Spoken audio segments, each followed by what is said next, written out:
Hello. Hey, Ed, Yeah, you hear me? yes. Good.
Can you still hear me?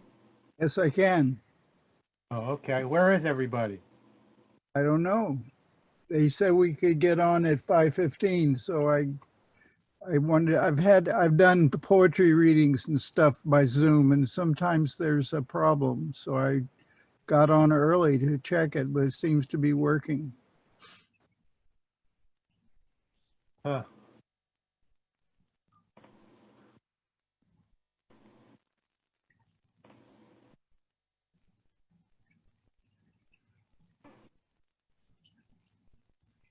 But maybe we'll be a committee of two.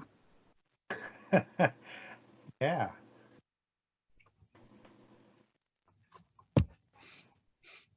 I got a lot of good information for tonight. Talk slow. Okay.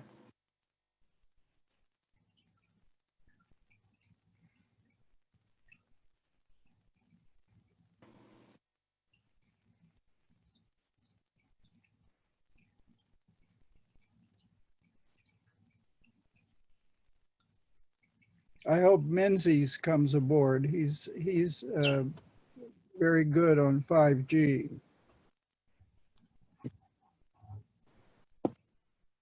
Yeah, I'm in touch with him.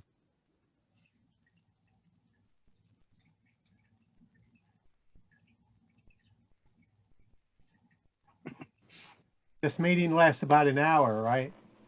Yeah, we generally keep it to an hour. Sometimes it drools on another 15 minutes, 20 minutes, but usually we try to, it's at the end of a work day. Everybody's tired and wants to go home. But you now that they're already home, they don't. Yeah. So I don't know. It's a funny situation we're in. But more and more Oh, yeah. people. I've got all kinds of performances and readings to do all over via Zoom. So I mean, it's all right, I guess. I put William Blake's painting by William Blake as my background. I see that. Ancient of Days, his most one of his most famous paintings, Ancient of Days, which is you I forget where you do it. There's a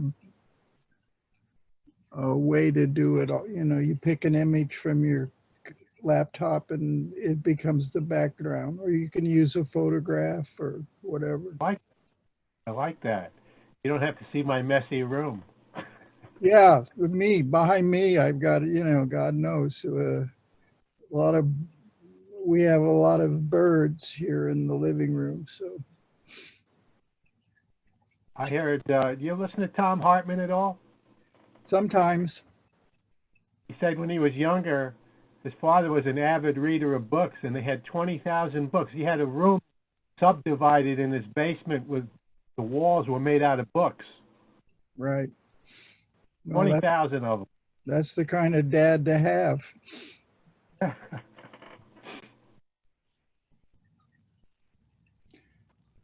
Alf Evers. I'm writing a biography of Alf Evers, and his dad had many, many books in all kinds of different languages. So that enabled Alf to learn French and German and Swedish, in addition to English, you know, so it's good to have a lot. I had a lot of books when I was a kid, not, you know, not a terrific number, but enough. We had plenty of books to read. And that helped me in later years, you know, to now that we're all quarantined, you know, starting to read books again. Read books and write books. Yeah, and write a few books too. It's I don't know, it's something to do. And so I have 2 books coming out. I mean, the book publishing business still goes on, although all the bookstores around here are closed.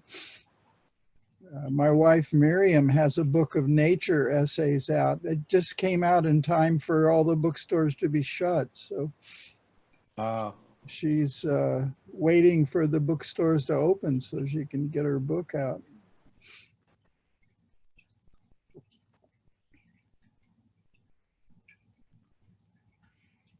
And Gary Irving was working on that book, what, The History of Napoleon, was it? Anyway. I have yet to get over there to look through the garage to see where it is, but I know it's in there.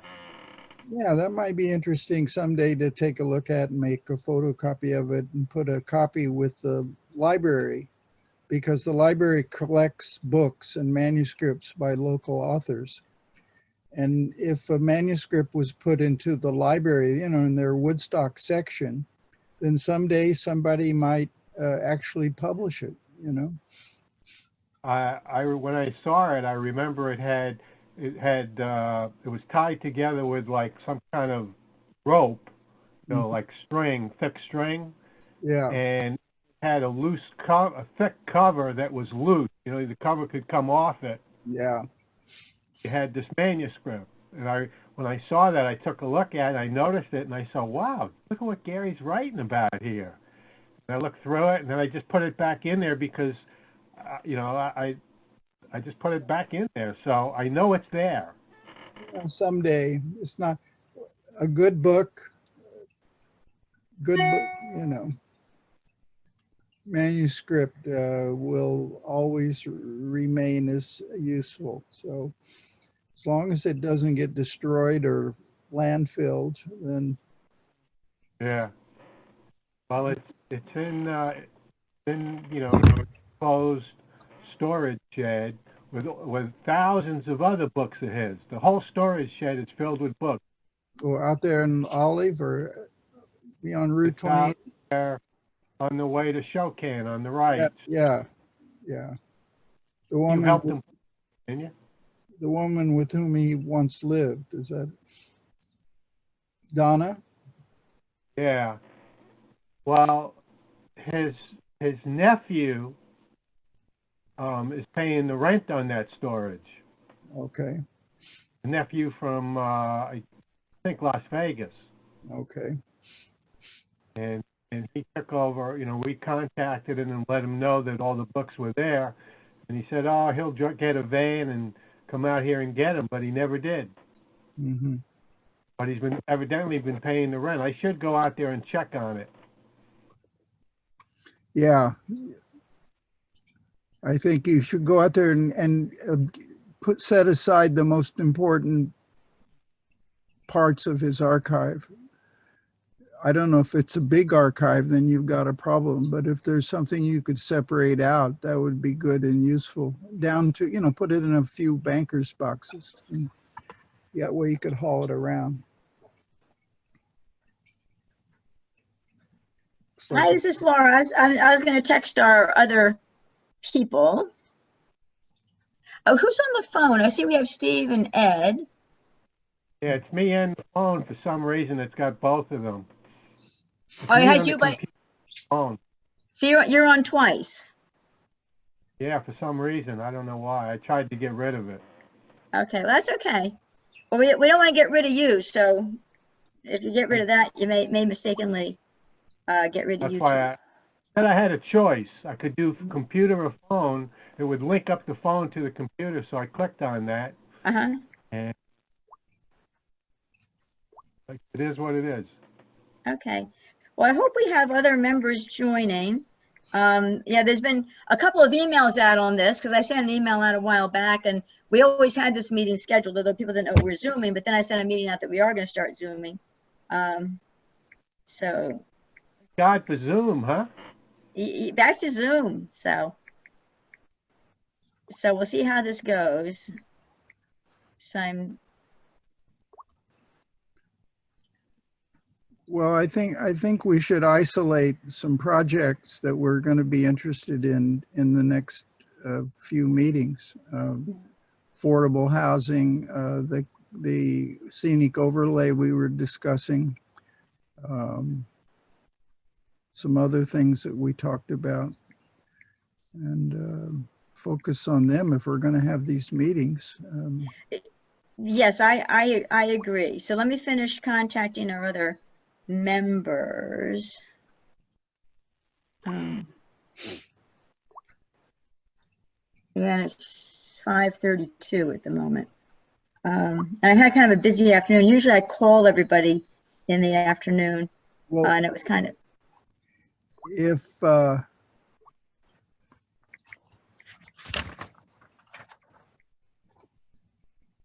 if Connor or David Menzies or Mike haven't gotten a Zoom account, you've got to load down an app to get a Zoom. right. And I was hoping that if nothing else, I'm just calling Dave on my cell because I can't text him. Okay. Hi there, David. Yeah. Hey, this is Laura Ricky. Did you get the email about the zoning revision committee meeting tonight? Yeah, I'm just trying to get it signed in now, but Oh, good. You haven't download just yet, so I have to go through another step. Okay, well, that's good. Do you have my home number handy? Because call me if you have an issue. Okay. Do you have my home number handy? I have it in here, right here. Okay, so we'll see you in a minute. Thank you. I hope it's a minute. Thanks. Well, Bye. it's very quick. It's very quick to download the Zoom app, actually. I mean, it's not a lot of work, but. Yeah, it definitely is. But the issue though is if here we go. Mobile, okay, hang on a sec. Here we go.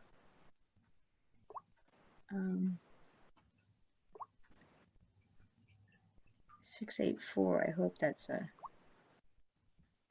Oh, well, yeah, okay. So anyway, so I've texted Connor and Jeff and Michael, and David is trying to get on. And again, well, I'll tell you what I'm going to try. I'm just going to call people.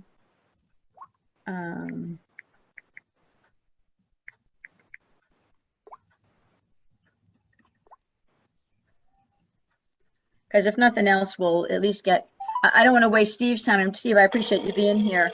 But we may be rounding up the troops for our first Zoom meeting.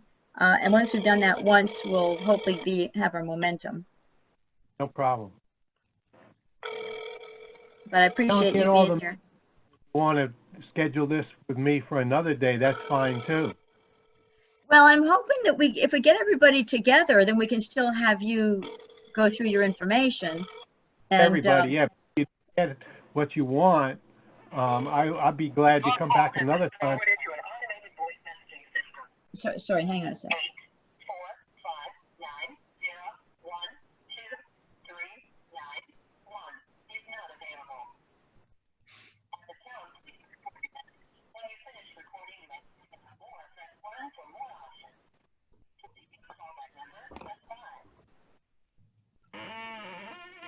Hey there, Jeff. This is Laura Ricky. Just checking to see if you're able to join us on Zoom for the Zoning Revision Committee meeting. A couple of emails did go out on it, so hoping we sent it to the right email address. Anyway, we're on Zoom right now. Ashley sent out an email with the Zoom link, but you can text me if you have any questions.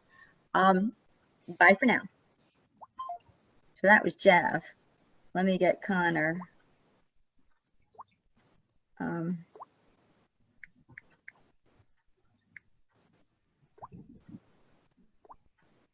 So I've already texted everybody. Now I'm just trying to make the phone calls.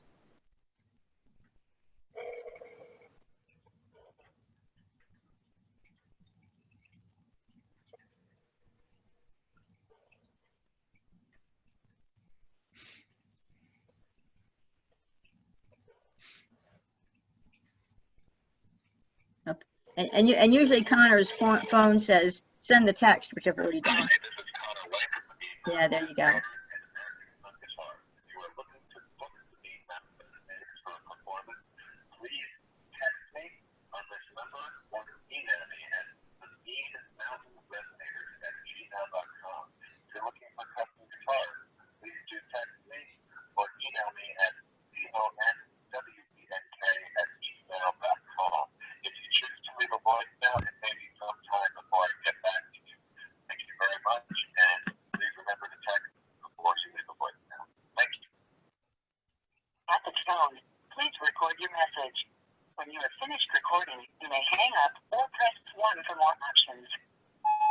Hey there, Connor. This is Laura. Didn't know if you're going to join the Zoning Revision Committee meeting by Zoom. A couple of emails did go out on that. So anyway, hoping to hear back from you. You can text me if that's most easiest. I also texted you. Talk to you later. Bye.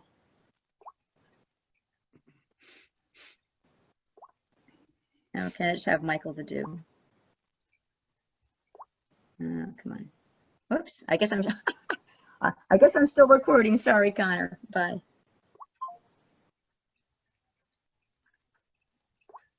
There we go.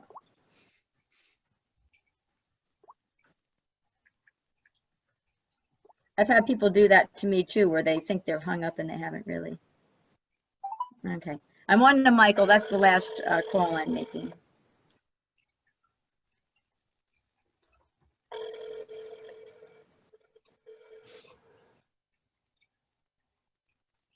Do you have to have a quorum to have a meeting? Yes. We don't have to have a quorum to have a meeting. We do have to have a quorum to make any decisions as a group. So we can have a work session without a quorum, which we've done before, but it's not preferred, of course. Your call has been forwarded to an automated voice messaging system. 4 5 6 8 4 5 3 3 3 is not available.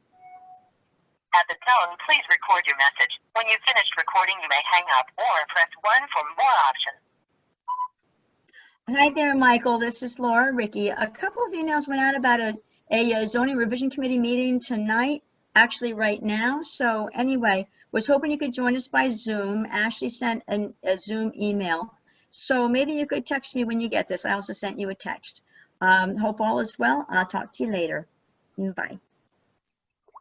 Hey, Laura, you probably should put a couple of telephone books on your chair so we can see the other half of your face, or tip the computer forward. Well, you know what I normally do is, and I work from home, and this is what I do is I usually have it on my lap. Oh, so there we, yay. But since I was making the calls, I had kind of set it aside to make the calls. So now you got the full. Don't let me encourage you to put the laptop in your lap. What was that? Don't let me encourage you to put the laptop in your lap. That's not good for you. Well, you know, I don't have it directly on my lap. I have it on a laptop. Well, here, I'll show you. I'll show you what I've got it. And you may be telling me this is bad too. But I have it on this thing. So it's got about an inch or two from, you know, it's on top of that. So I don't have it immediately on my lap.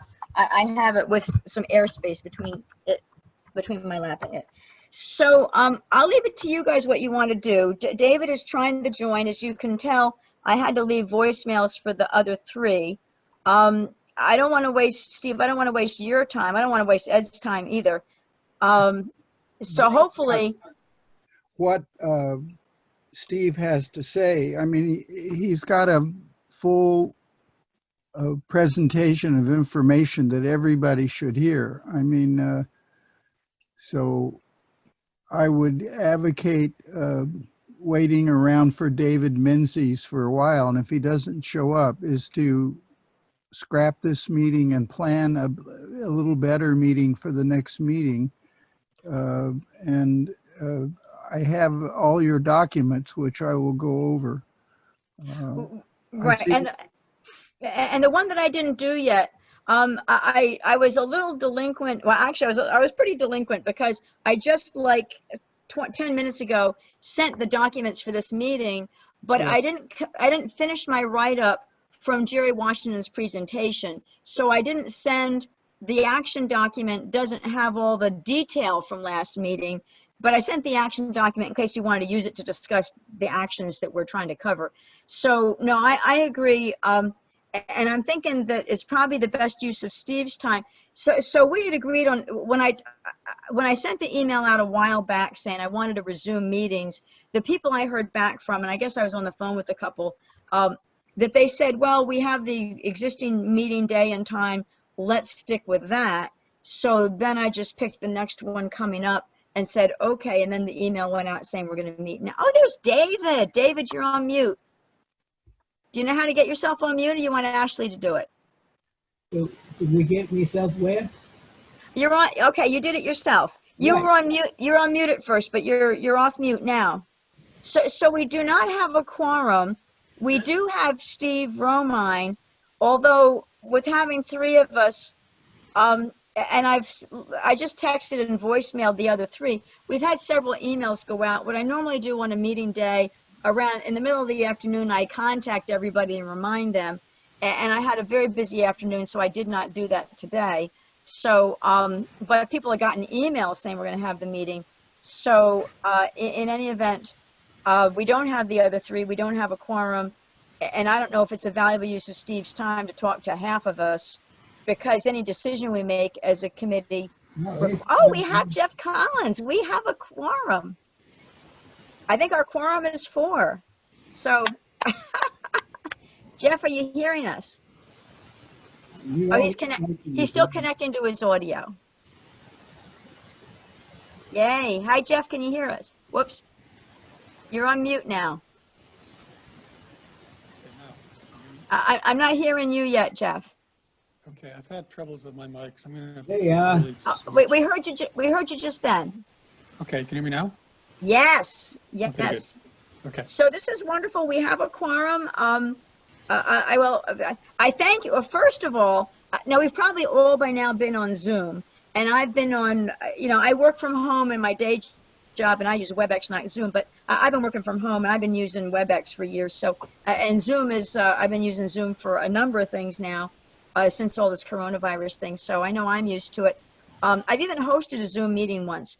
But anyway, I don't know if everybody's used to Zoom, but I think we're all going to get used to Zoom. I think, Ed, it sounds like you were used to Zoom, and David, I don't know if you're used to Zoom or not. We do a show on. I guess that what was confusing was I already have Zoom on my system. Ah, okay. So I think it got confused. So, Anyway, okay. How's this, better? Yeah, when you're moving the mic, it makes a lot of noise, but yes, it is better when you have when your mic there.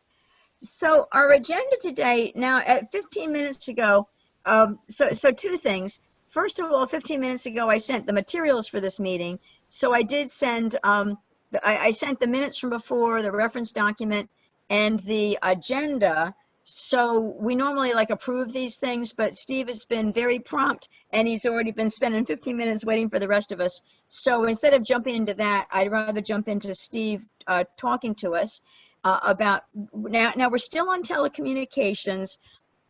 The plan is Kirk Ritchie is ready to come visit us from the Housing Committee, and so he knows we're meeting. We're back on schedule, by the way. We are now Zooming but we are on schedule for our meetings. So we're going to meet, and we had agreed all along in May, because of Memorial Day being the fourth Monday, we'll just meet once in May on the third Monday. But beyond this, my plan is we're back on schedule, second and fourth Monday, 5:30. So I'm open to change if people want to change. But I think what people said to me when I was trying to resume us was, hey, we have a schedule of when we meet, let's just go with it. So that is the current plan. Let me get my notebook out here. So with that, my thought is we'll listen to what Steve has to say first, and then we'll go in and we'll do things like, let me just get my note here. Open meeting, it really opened at 6:45. And we do have Laura, of course, Ed, David. Is someone on the phone there? Yes, Steve is with us twice. Steve is with us. We can see him, and he's on his phone. Okay. And we do have Ashley, of course, because Ashley, Bill's assistant, is our hostess for the meeting. And then, of course, we have Steve Romine. Okay. So now, Steve, you had sent me a couple of things. You had sent me a whole bunch. You sent me a bunch of information that I given to everybody, and that was back in March. And then when you visited our last meeting, you had a stack of papers, which in my case, they're in the other room. I can go get them. Or I don't know whether you're going to be showing us stuff or talking. No, that's not what I'm going to be talking about. Some of it, but I have some real. I came across a webinar of lawyers dealing with the issues that we've been discussing here. Okay. I sent it to you. Did you look at any of that? When did you send it to me? I believe around May 9th. Okay. So let me go look at it and let me send it to everybody. And hopefully, well, right. And Steve, here's my kind of, as people know, I just kind of come out with it when I'm thinking something. My worry is you have like a million words of information, and I have to tell you, I need things summarized. And so, because our mission here in the Zoning Revision Committee is to change the zoning law where it makes sense to do what we want done for the town. So I'm not, so it would be great if you could summarize things, and even better yet, say, hey, here in the zoning law, here's what the zoning law says. I think these words instead ought to say that. Just remember that our mission is to update the zoning law and make it current. And sometimes when you send 300 pages of information, I know I'm not going to wade through it. I just can't. I have 3 jobs. And even though coronavirus, I think some people some people I believe have more time in their lives because of the coronavirus. My jobs got busier. My day job boss gave me more work. I still have to do my other 2 jobs. I still have to make them happen. Well, one of the jobs is town board, but we're Zooming there. Meetings are still happening. Anyway, so for me, I need you to summarize things, and even better if you could say, hey, the zoning law says this, it ought to say that. That's my thought. I can go dig out while we're talking. I can go look for your May 9th. I can go look for what you sent on May 9th, and I'm going to go do that, and I can send it to the others.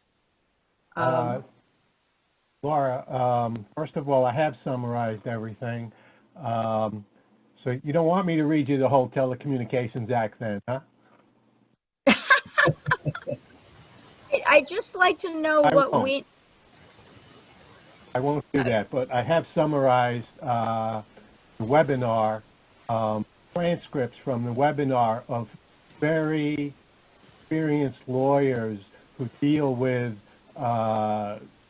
stopping cell towers, stopping 5G communities around the country. One lawyer in particular is a New York lawyer. His name is Andrew Campanelli.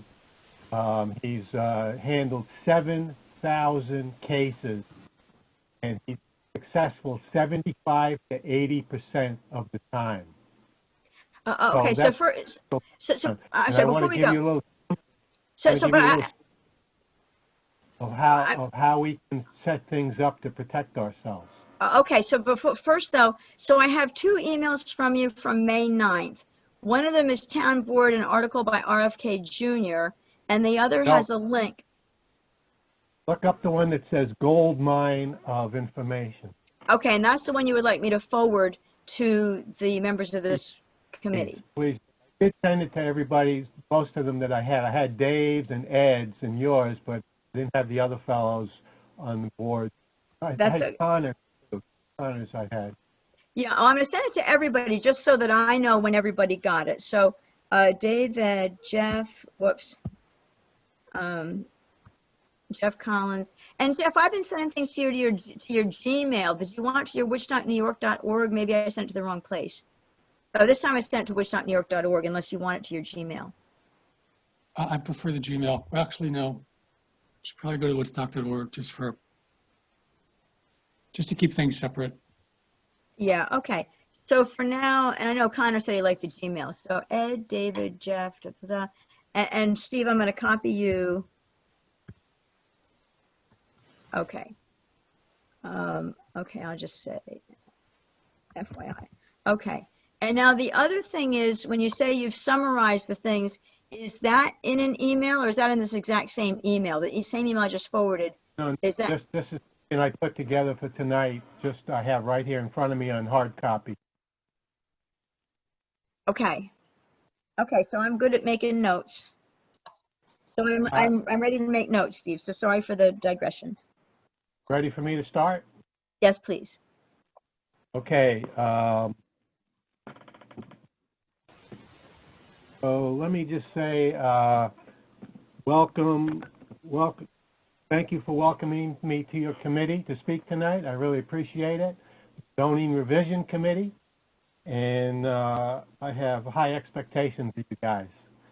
And Thank you. in that regard, on telecommunications issue. First thing that we need to understand from after reading the transcripts of a webinar with about 4 or 5 reputable lawyers from around the country, including one from New York, is that regarding telecommunications, one of the biggest problems across the U.S. is that local governments have no idea what power they can exercise. Right. Don't really know what, everybody's under this idea that this false notion, let me repeat that, this false notion that our hands are tied by D.C. or by Washington or the FCC.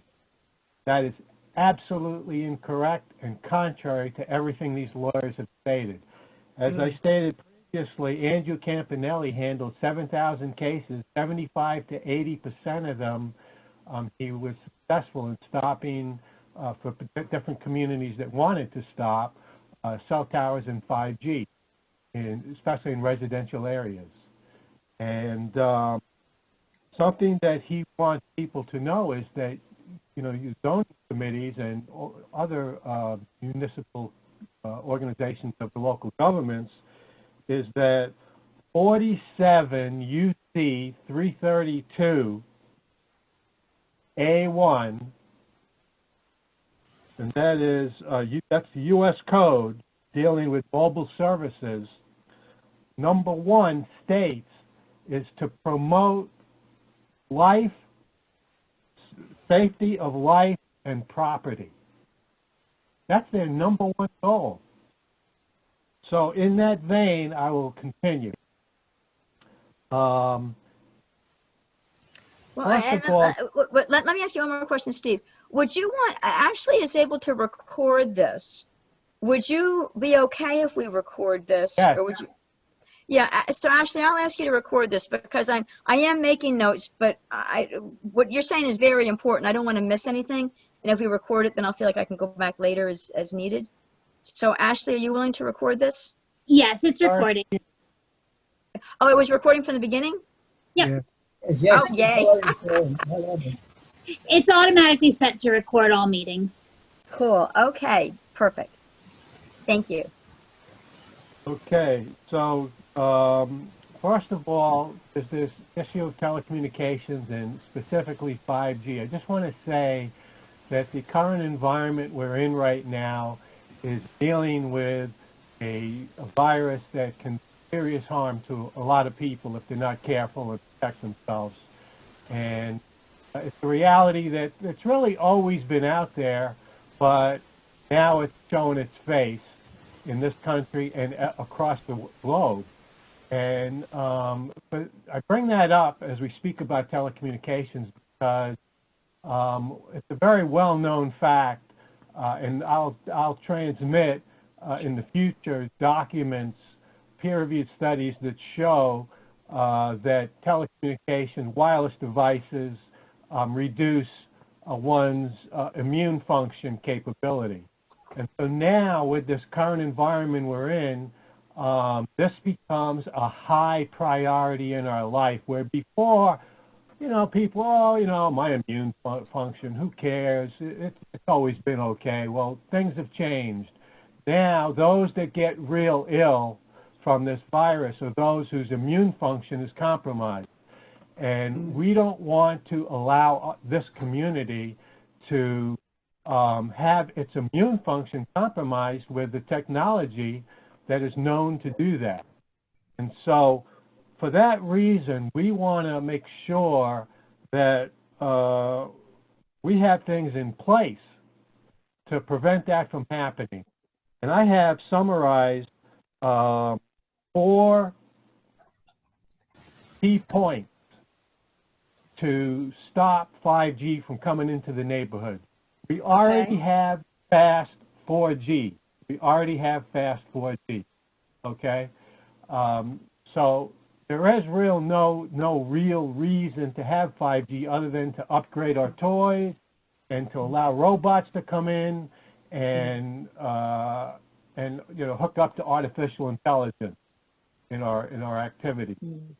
So in stopping that from happening, number one way that we can stop 5G from coming into Woodstock, and that's what Ed wants to know, how do you stop it, is number one, if it has an adverse aesthetic impact in a residential area. That's number one way. Number two way is property value. Will it drop property values? That's key. Those two things are the first two out of the 4. And using those ideas, those tested strategies by Andrew Campanelli and others,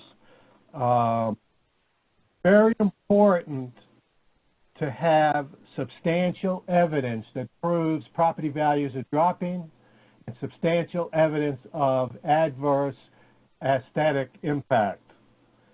Number 3, and this is something you're going to be very concerned about, is the 5G inconsistent with smart planning provisions? Okay? The general rule is, with the FCC, is local governments have full power to regulate placement of WTFs, wireless telecommunications facilities, which includes 5G. And in order to comply with smart planning provisions, number one, they have to prove that there's a significant gap in reception. Significant gap. Not just any gap, but a significant gap. I have a video on another website, fellow activist website, Scientists for Wireless Technologies, scientistsforwiredtech.com. Scientists with the number 4, scientists for wiredtech.com, has a video of him using his cell phone where you can reduce it to the least amount of power, walk into your neighborhood, and you still get reception. So they used that to prove in cases out there they had plenty of coverage. They didn't need to increase the power and and increase coverage because it was already there at the minimal power. So that's number 3, prove significant gap. Actually A. The next one, B, was the least intrusive. The least intrusive. And C, the least impact in residential areas. With 5G, 90% of applications get revoked because they can't meet these conditions, proving that there's significant gap, least intrusive, and least impact on residential areas, because 5G is such a intensive infrastructure. It has to be everywhere for it to work.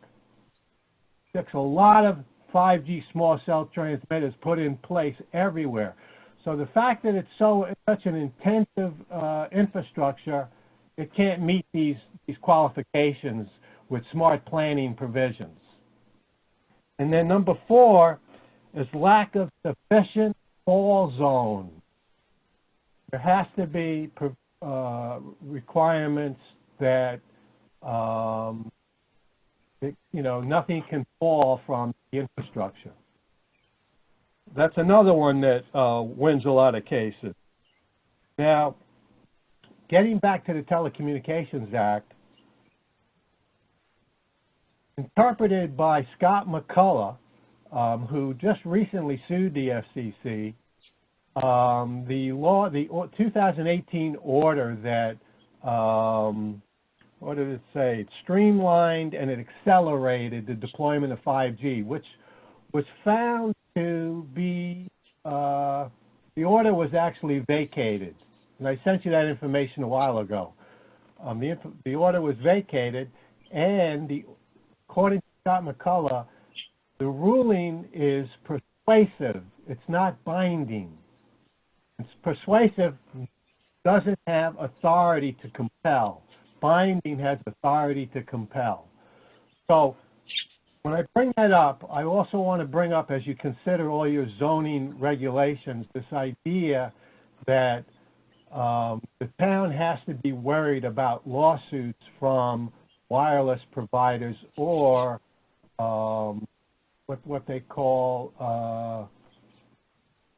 they set up the sites and then they sell to the wireless providers. I forget what you call those people. They build the facility and then they put other wireless providers on it. But anyway, if you revoke an application, they have 30 days to file a lawsuit against it. And that scares everybody. But according to Andrew Campanelli, there's no reason for a town to be afraid of a lawsuit from a wireless provider because there is no financial impact. They do not grant financial damages for a town that set up their zoning that wasn't in total compliance with the Telecommunications Act. So there's no financial damages that can be gotten from a town, and there's no attorney fees that can be charged for a town for not being in compliance. So I bring that up so that when you think about some of these alternatives to revising the zoning, you don't have to be so afraid of the town being sued by these wireless providers or revoking their application. That's straight from Andrew Campanelli. Okay, and that's in the email that I sent you that you sent to everybody. This quote there. The one that I just sent just now, the May 9th one. Yes. Okay. Yes. Another thing that the zoning board should consider is that when they set these, what they do is they set up these wireless telecommunications facilities, and then I guess they lease them out to the different providers, okay? And it's a business. And something to know is that water districts in New York State have no authority to lease property for commercial purposes. They're not allowed to do it. So if any towers are set up as a business in any water district, those can be taken down or not allowed in. Now, something that makes me remember something else here in this summary is very important that we get things in place before, not wait 8 years down the road when people say 5G might come to Woodstock.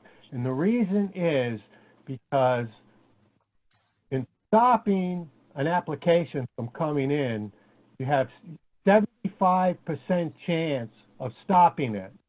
But once it's up, you have 5% chance of taking it down. It's much harder to take it down. So it's so important. And that's why my expectations are higher, you guys, to get things in place before they're knocking at our front door. And we're all scampering around trying to figure out what to do.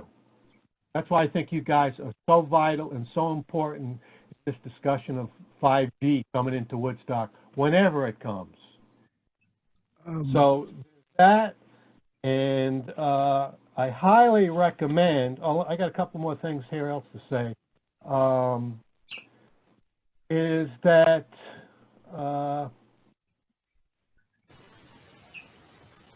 there's a thing called ADA accommodation that they have to accommodate. You put it in the zoning board that they have to accommodate ADA. That's the law, Americans Disabilities Act. Anybody who had like a microwave sickness, also called electrosensitivity, can claim ADA, and they have to make accommodation. Another thing that, a really good thing, you guys, this is really good. I'm glad I forgot about this.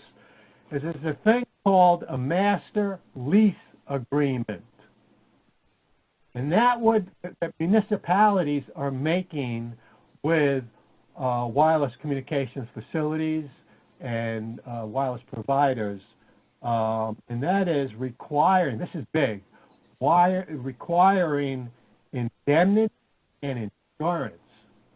Now, the reason that's so big is because there is no insurance companies that will insure the telecommunications facilities. Lloyd's of London, who sets the standards for insurance policies across the globe, has put an exclusion in, exclusion 32, which states that there is no coverage of damages from being exposed to wireless devices. That's big. I recently did a FOIL request of the Public Service Commission of New York State and asked them what insurance they required utilities to have in deploying smart meters around the country, around the state. And they said they had none. Neither did they have any for their employees in their building. And they answered a lot more questions than that on insurance. They had nothing. And so there is no insurance. If there was insurance, I'm sure they would have had some for themselves and they would have ordered the utilities to have them, but there is none. So if we want to stop 5G, we can put it in a master lease agreement that they must have insurance to cover damages from harm from wireless devices. And a municipality, that can be in the zoning. The municipality has the right to protect itself from harm. And with that, that brings up the issue of this idea that we're not allowed to discuss health and environment when placing facilities, wireless telecommunications facilities, also called WTFs. Well, it's a backdoor way around it because you're allowed to require insurance. And if you're going to have insurance, you have to discuss health and environment. What are you insuring against? So these 4 things that I just mentioned should be incorporated. And I'm going to send you, you know what I might do? I might go through this transcript and highlight stuff, if I can, on a PDF, if I can figure out how to highlight it, and send it to you again so you can go through it without having to read the whole thing and see what's important for the zoning. And I would suggest, if you can, read the whole thing, because it is a gold mine of information, what I sent you in the email. And it's the information we've all been looking for. You So mentioned, with that, go. You got any questions? yes, you mentioned, can you hear me? Yes. You mentioned that 5G installations were congestive, or there were had to be a lot of them in a neighborhood to install 5G reception. Are there any photographs or diagrams of 5G installations, that is the antennae facilities, in a neighborhood by houses or public buildings that we could take a look at? Yes, I have pictures that I can send you. There's actually, I think I sent one not long ago. There's a situation happening Sacramento, no, San Francisco, where a woman, she's an activist, a wireless activist, and they put a 5G small cell transmitter 12 feet from her bedroom window on a light pole. And she bought it, and the town council out there in San Francisco ruled against it. 6 months later, she developed a brain tumor. Barely made it. She survived the operation. And there's a whole thing on that, along with photos. And I also took 2 photos, in case I didn't mention to you guys before. Gabor, Funk, and myself as a team went out to Kingston. There happens to be 2 5G transmitters in Kingston, small cells, directly on top of the Bowery dugout. You know where that is, Ed? Yes. On Albany Avenue. Yes. And the other one is on Smoker's Toys retail outlet, right on the roof. Both of them are directly on the roof, and which is just below the UPS place, just past Mother Earth, on the highway there, on the highway level. Smoker's retail outlet. I went out there and measured, and those units were twice the radiation. They put out twice the radiation. It was actually it was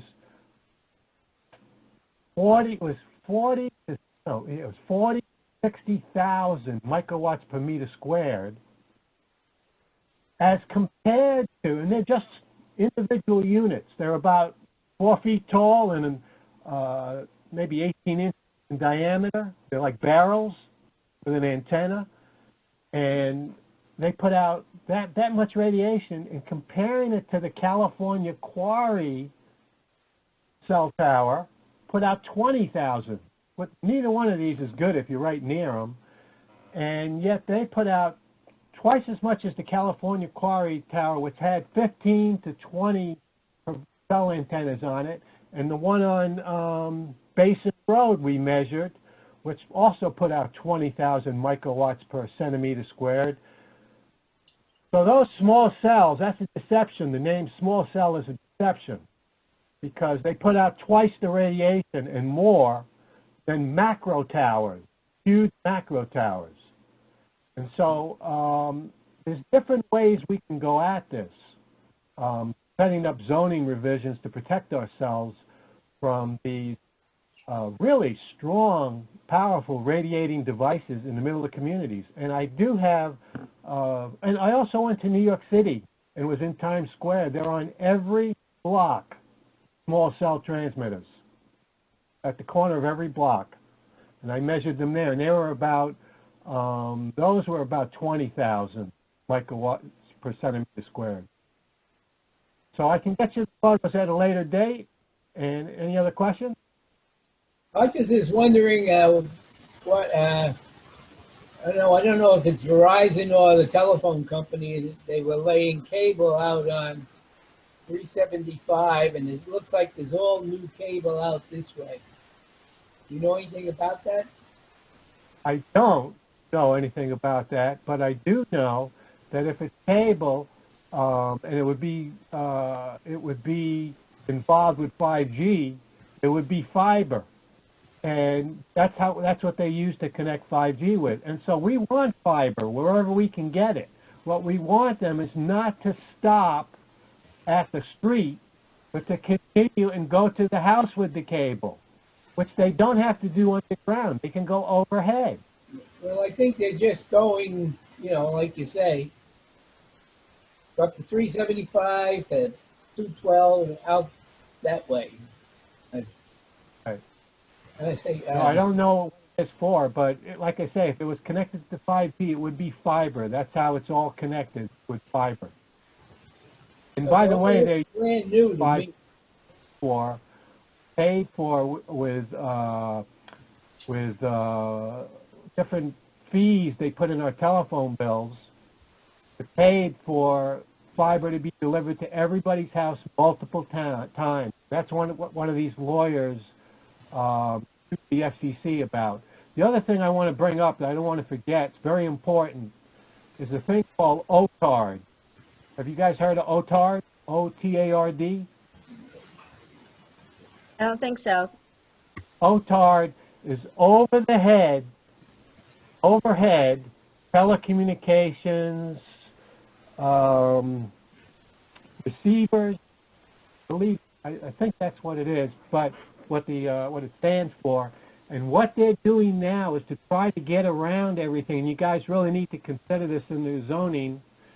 Is they're trying to make deals with homeowners to allow them to put their using this rule OTARD, which used to cover only satellite dishes, would have, get satellite TV reception, and it was only a receiver that OTARD used to cover. The FCC recently expanded the definition of the OTARD rule to allow, or to be not only receiver but transmitting, and allow for 5G small cell transmitters to be placed on homeowners' homes who want to make some income, but in the interim would be radiating their neighbors with a powerful radiating device.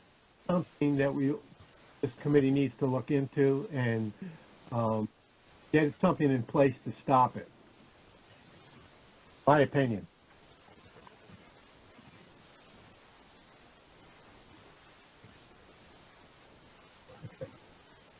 Okay, I thought it was pretty good, Steve. Well, like I say, I took a lot of that information from these transcripts, and it's all been made available to you.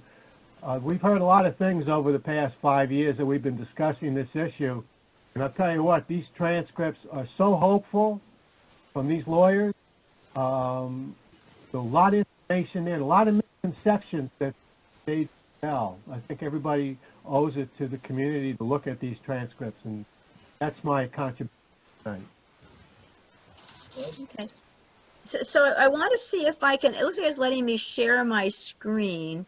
So I want to share my screen. I will share it and just, so this is what we shared, is this document here, Steve, right? So we've got.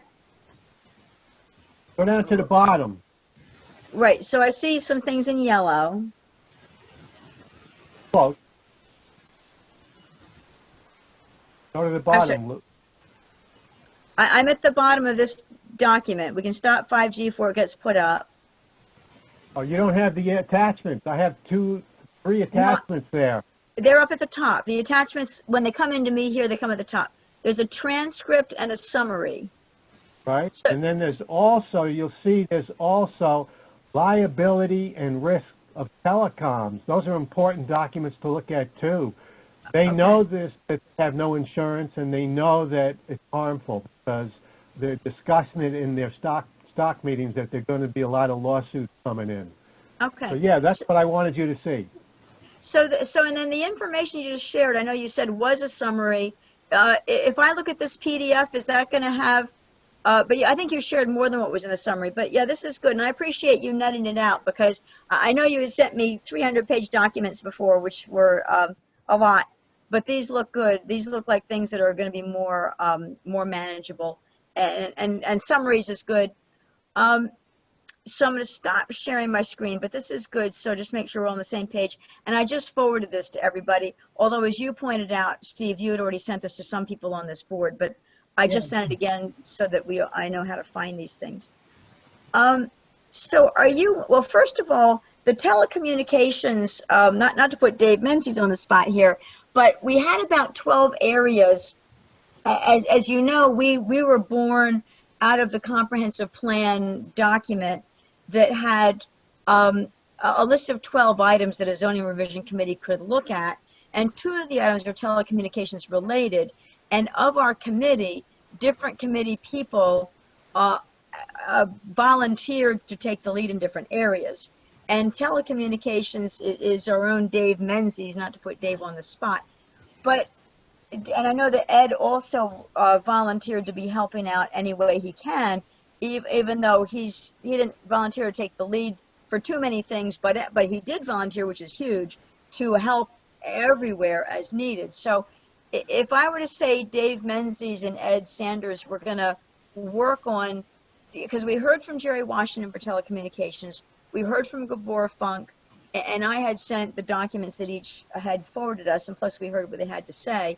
And now we've heard from Steve, and I've just forwarded this document that is the one that summarizes what Steve wants us to think of. So the questions for Ed and David, what else, I mean, would you both be willing to go off and think through what you've heard and what our zoning law says and propose a revision? I don't think we're looking for more subject matter experts. We got Jerry Washington that talks about the Telecommunications Committee. We've got Gabor Funk, who talked about an ordinance that another town had done. And now we've got Steve giving us some additional ammunition and ideas of way we as a town can fight. Are there other experts that we want to bring in to hear before we do something? And are you both willing to kind of take this and run with it, or I'm willing to be part of a think tank if you'd like? What are the next steps where telecommunications is concerned? Well, I think you have to isolate and print off the sections of the zoning law or the town code that relate to telecommunication and see how we could add or subtract text. I mean, that's the whole game from our committee, is to think of changes to our zoning law. So I would work with David. We would print out the sections of the zoning law relating to telecommunications. I was around when they fought those through in the 80s, so, or 90s, I guess it was. But and see how we could propose some changes that would withstand the overwhelming power of the government, but were sane and sound and possible to pass and possible to make our community more protected from especially things I've heard and read about 5G, the special power it has to interact with human cells. So I don't know, I'd be willing to work with David on a And I'm sure be willing to work with and we'll think of a proposal that makes sense and that we think can pass muster with the lawyers, and propose it to the group, and then we can discuss it and have outside people. But unless we come up with something that actually takes a stand and tries to, it seems to me the protecting of neighborhoods from intrusive antennae devices is a powerful zoning lesson that we could take into any language we develop. So I don't know. I'd be willing to work on it. It's a difficult thing because, I know in chairing the original zoning law in 1988 and 89, I know we had to think of all legal implications of everything we propose. Otherwise, we're just yodeling at the moon. We need to have real world text. So I'd be willing to work with David Menzies, my old friend, and come up with some language that might pass muster. And David, are you okay with that if you and Ed work together? Sure, of course. Okay, excellent, excellent. Okay, and I will share my screen another time. Is when I send out the I'm looking for the Word document. There we go. Okay, just as a reminder, when I send out the zoning action plan Word document, I don't know whether you all are aware. I try to put this in the instructions, but when I'm in a Word document, if I go up here, I know I'm sharing my screen, if I go to where it says view and this thing that says navigation pane, this document's getting big. And so what I did is I put headers in. So if you have navigation pane checked, what that does is that shows you this on the side, which is navigation pane. So this is item 6, telecommunications, and item 12, cell tower. And I did put, because thanks to Jeff Collins, who helped at the beginning to let us know what some of the sections of the zoning law are. But if you do look, I'm in item 6 right now. We say reference zoning law. Here are some zoning law sections. When you want to go print them out, this is a head start of where we think we should look. But I'm certainly open to other sections. You may come across more. Right, so this is 7A, so we can go back here again. So we've only got 3 sections of the current zoning law here for item 6. And I'm just going to write down, this is 64, 65, and 123. And then if we look down in item 12, which is the other telecommunications, 64, 65, 123. So they both say the same thing. So it looks like you have 3 sections that you can start with. But if you wouldn't mind, if you come across more sections that you think need to be updated, let me know, because I'm trying to make this document be kind of a roadmap. So right now it's kind of tells us where to look at, but it can tell us, what we can add more stuff to it if we want. But anyway, so this is what's there so far, and these are places to look so far. Can I say something, Laura? Say again? Can I say something to you? Absolutely. Do you want me to close this? Or do you want me to keep this up? No, I'm gonna. First of all, before I go, because I have to go, I have to get ready for my radio show. I just want to say that in reference to Ed's comments, that that's why this idea that everything you guys do has to be copacetic with the law, and that's what they did in the 90s. That's why I've got these transcripts for you. These lawyers aren't any old lawyers. These are telecom specialist lawyers. Mm-hmm. Look at some of their qualifications and what type of lawyers they are. Because I believe everything you need to know is right here in these transcripts regarding the law and revising zoning laws that need to be revised to protect this community. I just wanted to say that this is a gold mine of information here, and it will suffice any purpose that you have revising zoning law for the 5G and so forth. Okay? Yeah, okay. And now let me ask you one more question. Of the documents you sent, and the one was a summary of, and I know that we have this recorded, so I can go back and listen to your words in the recording, but is what you pretty much gave us what was in the summary? So if I look at that, or is there a reason for you to send us, of the words that you said, if you were to send us something already printed out, that would be handy, but is it already in the summary? So you've kind of already sent us what you covered? Already, everything I covered, for the most part, is in the transcripts that I sent you. Right, and that's in the summary document that you said. Yeah, I looked at the summary, and it seems, I didn't really see anything summarized, so I don't know why they called it summary for that document, but there's two documents. They're both, filled with information, legal information for local governments.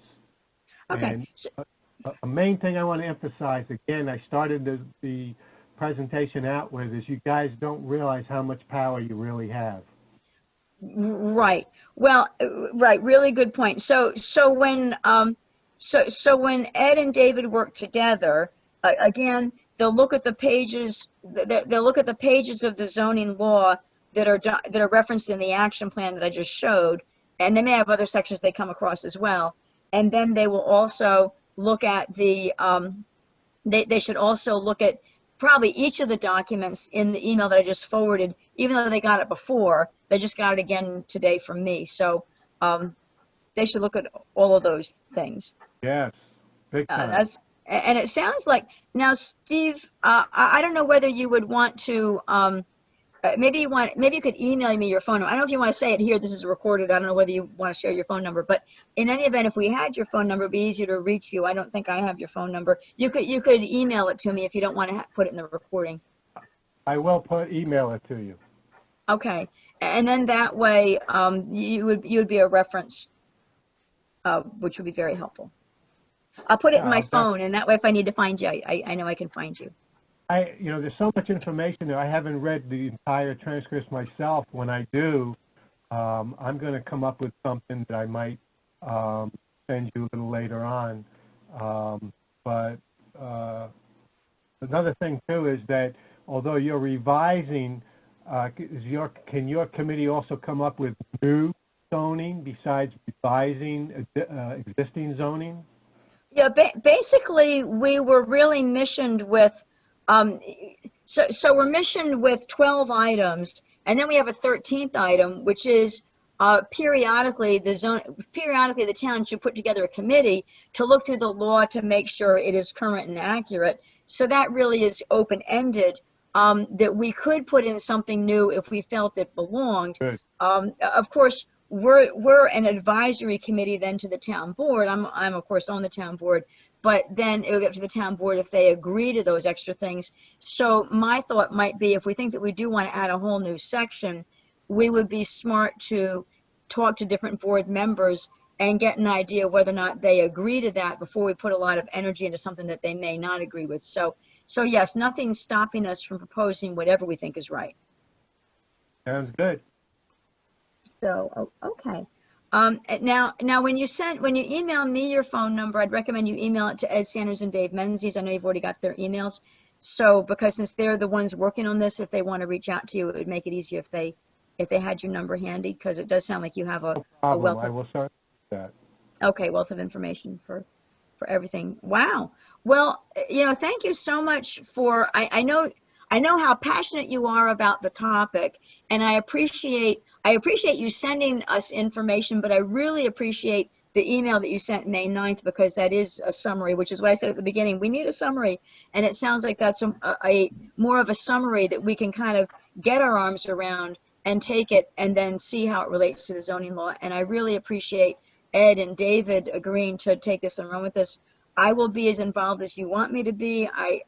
There's nobody better than Ed, because he wrote the original zoning law. But everybody on this committee is much appreciated by me and very valuable. So I have 100% confidence in Ed and Dave, but I will offer myself if there's anything that you do want me to do. And Steve, thank you for offering yourself. So what I'd like to do with the committee is get back to our housekeeping, which is really approving the minutes from before and approving the agenda for tonight, which of course you've already had the meeting, but I didn't want to make Steve wait any longer than he had for us to get going. So is there anything? Okay, anything, Steve, that you wanted to add? Oh, last words is, yeah, I think that we have the power to do what we need to do, what a lot of people are worried about that might happen to Woodstock if we're not careful.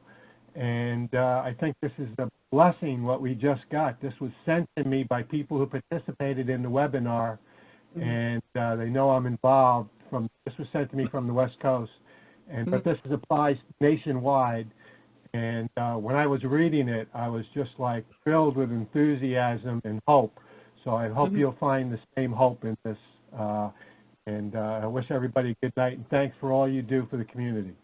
Well, and thank you, Steve, and thank you for, it's wonderful to have somebody like yourself that cares, that cares and communicates, right? You care, and you want to make sure we all know what you got, what's going on. So thank you. So I know you got to go, but I'm asking the rest of the committee to hang on for a minute just so we can get our minutes approved and our agenda approved, so we can get the housekeeping done, and then we'll be good. But thank you, Steve, very much for joining. Okay, so like a little over an hour ago, just in the nick of time, I did send the agenda tonight and the minutes. So I don't know if you had a chance to look at them. They're in an attached email. So all I need is I'll make a motion to approve both. All I need is a second to approve both, and then we'll see what else we need to. So if we can approve the minutes and approve the agenda. I'll second. You want a second? One or both, Jeff? Both. Okay, cool. And do all in favor of passing the minutes and the agenda say aye, aye? Aye, aye. Aye. Okay, we have 3, and we said that the majority can pass things like that. Passed. Okay, thank you. Alrighty. Okay, anything else? So that I know we don't like to go more than an hour, and if possible. So we've heard from Steve. My vision of what comes next is so Kirk Ritchie. And let me go back. I'm going to share my screen again. Zoning reference. There we go. Okay. So in the zoning reference. There we go. I'm going to the kind of the bottom of it. So upcoming meetings. So people that I talked to when we were starting talking about resuming by Zoom said, hey, we've already got meeting dates. Let's keep them. We've already got a meeting time. Let's keep it. So that's my plan. And I wrote down on Zoom, where Cuomo stated otherwise for what we've done. I put on Zoom through the end of July. Ashley, I don't know if you have any idea how long we're going to be on Zoom. I just took a stab and said through the end of July, but we'll change this as needed. Yeah, we're not really sure yet. We kind of get an update every week. Ulster County can't open anything at this point. We're still waiting to meet a couple more guidelines before we can start opening construction and landscaping. So as of right now, I have you set up through June, but if any of that changes, it's easy to delete or add on. Okay. Well, you know what I'll do? I'm just going to say, I'm going to take these off because the on Zoom then for July is not yet official. So for now, just so we know what we're doing. Well, I want to ask another question though, and maybe you don't have the answer to this, but maybe you have a way to find out. Is speaking for myself, I'm in a at-risk group, right? So I'm not quite 65, but I'm almost there. I'm close enough that I call myself 65 or older at-risk group. Yeah, I'm not quite there, but I count myself there. So given that we're, and I think I'm guessing other members of the committee are also at risk, maybe not all of them, but others I believe are. So if we wanted to stay, even when we're allowed to have in-person meetings, will we be forced to have in-person meetings? Because I've been talking to my boyfriend and I, we're both in the at-risk group, and we say, well, you know, until there's a cure and until there's a vaccine, and they haven't really stopped this thing, it could be anywhere. We think we're going to be isolating for a year. So even though the governor might say we're allowed to meet in person, do we have the option of meeting on Zoom until most people in the group feel comfortable? I don't see a problem with that. What's happening is they've kind of, the rules for open meetings have come a little more lenient. So unless they tighten those back up to 100%, that's what we'd have to look at. I don't think that Zoom is much different than being in person. So I don't really think that you'll have an issue with that. But I would just have to look at what portions of the open meetings law they have loosened up on and what they could tighten up on. Right. Good point. Okay. Thank you. Okay, so we'll just deal with that as it comes. So for Yeah, now, and I keep pretty well on top of any changes that they make and stuff like that. So I can now that you say that, I will pay more attention to the open meetings information so that I can give you an update as we have one. okay, because I mean, it's up to the group here. I'm only one voter of this committee, but I see Zoom as being helpful just because you know, if you're in an at-risk group and if there's no cure for this or vaccine, it just makes sense to be safe. So I just want to keep everybody safe. Absolutely. And I think a lot of things are going to come out of this too, as far as advancements and stuff like this as well. So even the open meetings laws could change after this. So a very excellent point. Excellent point. So, okay. So the guest speakers that we have coming up that I'm aware of. So I had written before to be confirmed Steve Romine, because until he came on, I wasn't sure if he'd be there, but he was one of the first, it looks like. He was there before me. So that was really good. So anyway, Kirk Ritchie for Housing does want to come. And I told Kirk it made sense for him to come in June. Connor had mentioned that David Lax wanted to come and talk about drone photography. So, and that tied in with some of the scenic overlay changes and tree committee things, some of the tree things we were talking about. So that ties in with that. I kind of, my gut feel as a committee is we've been able to delve into several areas because we had the scenic overlay and the tree, and we had guests for that. We've had now several guests for telecommunications. Housing's ready to come to us. I think it makes sense to have them come to us when they're ready, which they're going to be ready in June. And Kirk didn't tell me whether he's looking to be here June 8th or June 22nd. But in any event, is it a smart idea then for us as a committee to just kind of hold then and say, hey, now we've opened up of our 12 areas, telecommunications is actually 2 of them, and then we have several other areas we've opened up. Maybe it makes sense to just say, hey, we're just not going to open up other areas until we've gotten further with these and until we've actually got some zoning revision recommendations. So do we still want to keep opening up stuff, or do we want to say, hey, we've opened up enough, let's try to get our arms around these and try to actually do something with it before we try to open up more? I don't think we should limit ourselves now to creating a closed quest for new zoning language. I mean, something may come up, but Okay. we're not going to jump. You know, all of us are very, very busy. So we're not going to take on too much extra work, I can assure you. But what about Susan Goldman for affordable housing? She said some wonderful things before the town board that I saw. Sure. Well, they're coming. Kirk Ritchie is coming.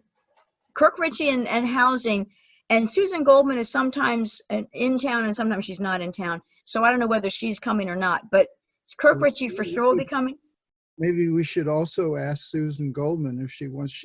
She was so concise and so excited and passionate about affordable housing.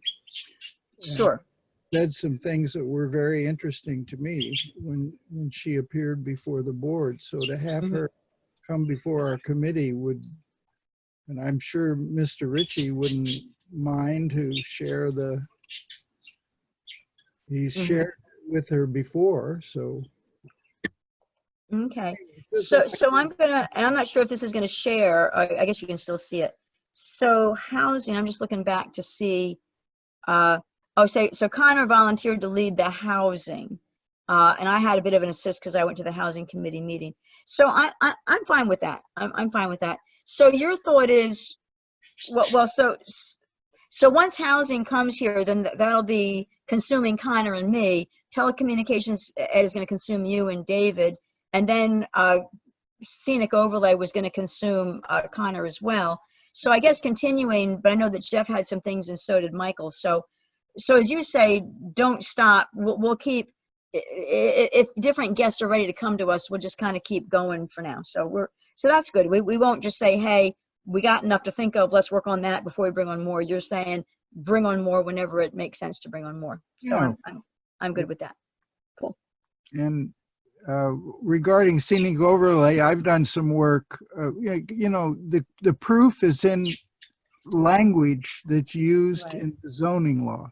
And so Right. I've been working on this possible changes to the scenic Mhm. overlay language, Mhm. make it stronger, because the Comprehensive Plan Committee calls for strengthening the scenic overlay provision.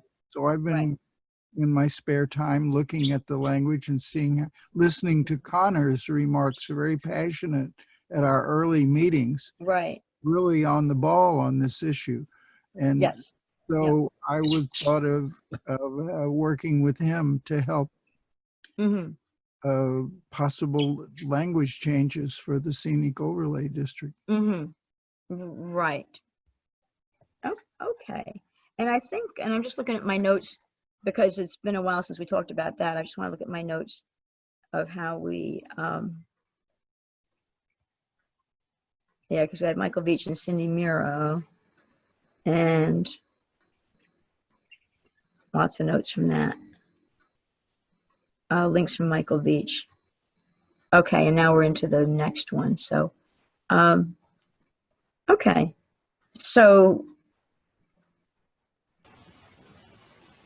I know we've got volunteer. I'm going to add up here, if that's okay. Ed volunteered to work with Connor as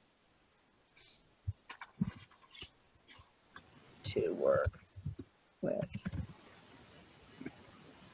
Connor 518.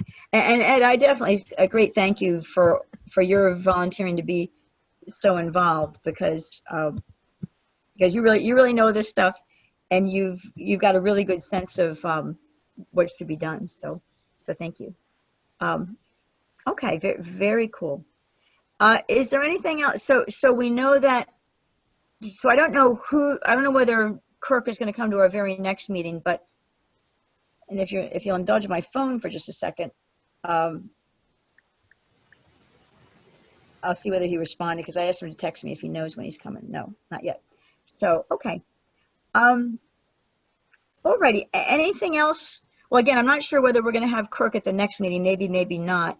But we'll talk more about our direction, where we want to go. Either Kirk will be here at the next meeting, or if not, we'll go back to our action plan and review and see what we do want to open up next, because we still have Michael volunteer for some things and Jeff volunteer for some things.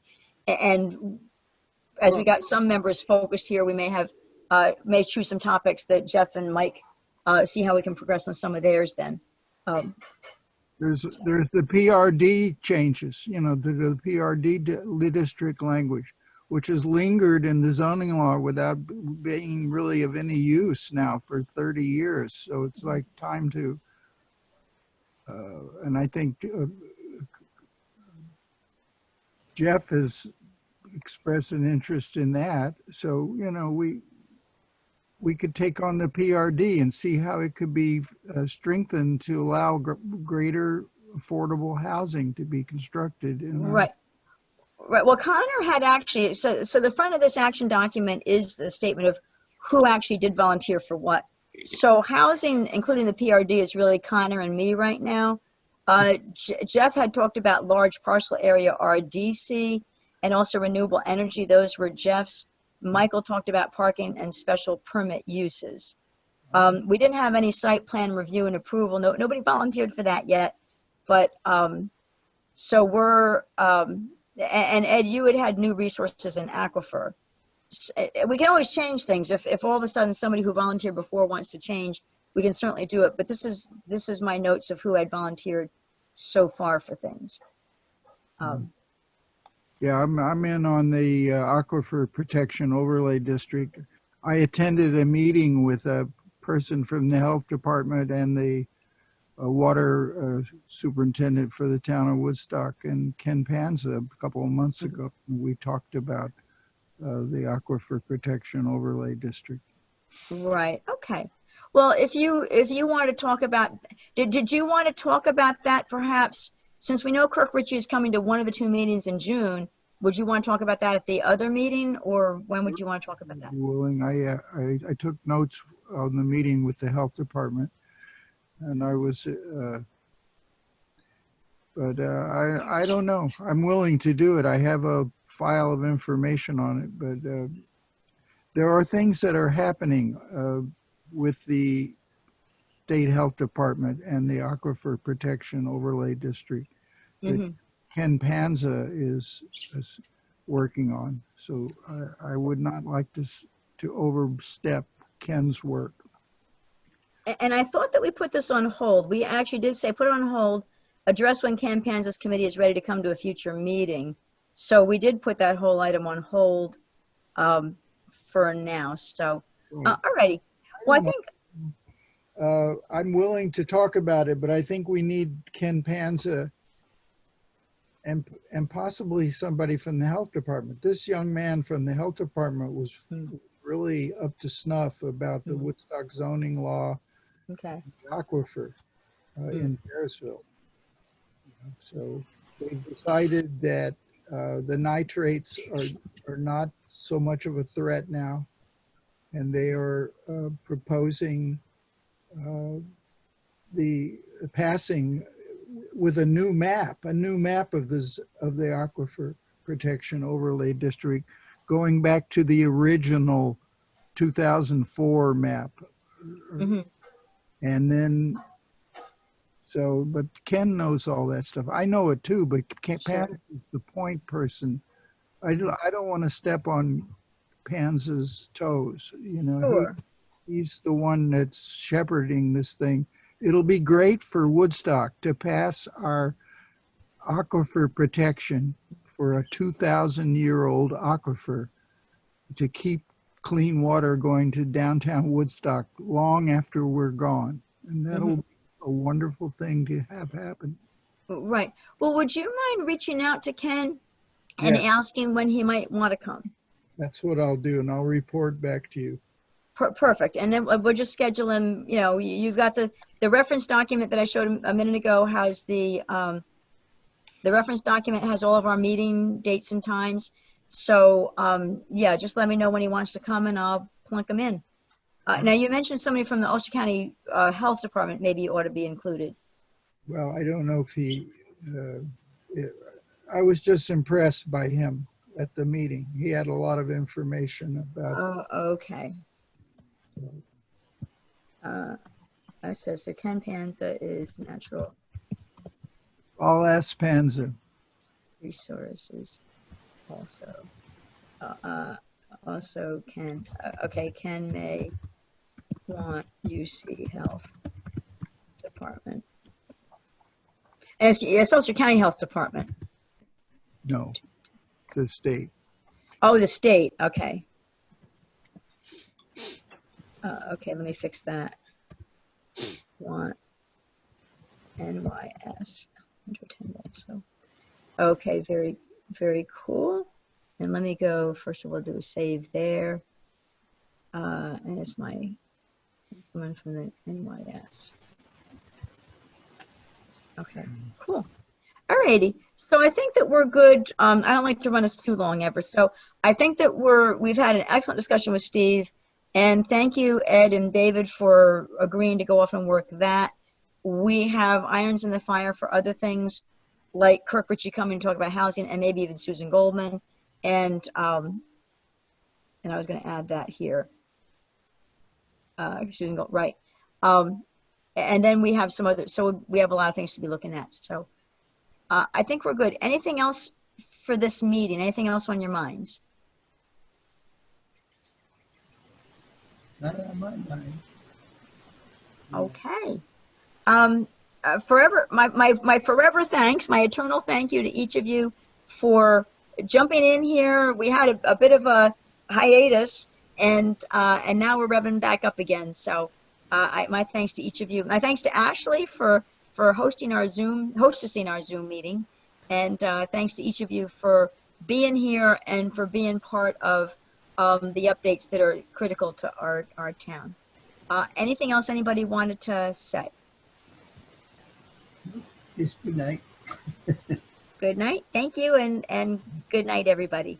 Thank you. Good night. Good night. Okay, leave.